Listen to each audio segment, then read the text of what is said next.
So how's this show going to be in the vein of what you've done before, and how's it going to be different in its own entity? I think, part of the mantra of Flash was hard humor and spectacle, and I think that this show has that. It's certainly much more akin to Flash, tonally. But I think that it's a little bit more grown up in some respects, and there's a whole aspect of the show, this sort of workplace comedy, which we've never really tried before in any other show. So it actually has, just in the way that Flash has more moving parts than Arrow did, Supergirl has more moving parts than Flash did. And again, because it's about a female hero, that some of it is very much the same, because we're dealing with somebody who's sort of coming into their own, just as Barry did. But it's a whole different journey. It's a whole different journey, her being a woman. It's a whole different journey, her being a woman as a superhero. It's very different, her just being a woman moving through life, as a 20-year-old. So, for us, there's enough sort of things that we've done for us to have a hold on the material, but then there's enough new stuff for it to still feel exciting and different for us. She drinks scotch in the pilot. Can she get drunk as the Flash? We haven't tried that yet. I think one of the I don't know.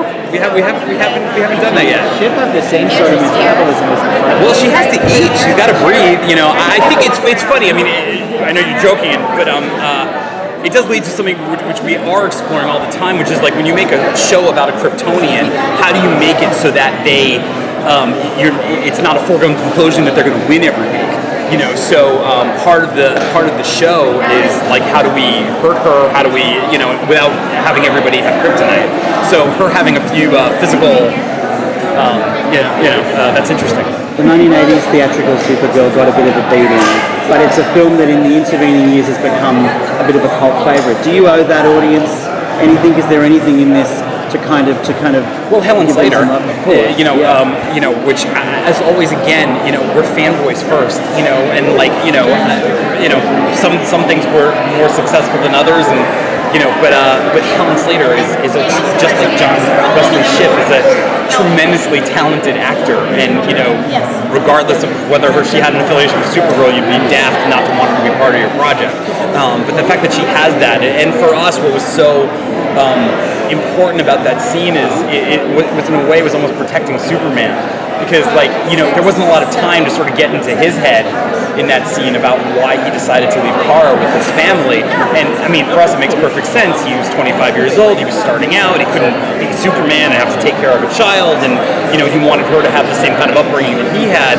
But you didn't have time to sort of express all of that. You really just kind of see him giving her a hug and dropping her off. But I think the fact that he dropped her off with Superman and Supergirl and Dean and Helen kind of, laid some of that track, and there she's going to be fine. So, and we have some great stories planned for the two of them. Just like I think, with John Wesley Shipp, they're going to be a continuing part of the show, and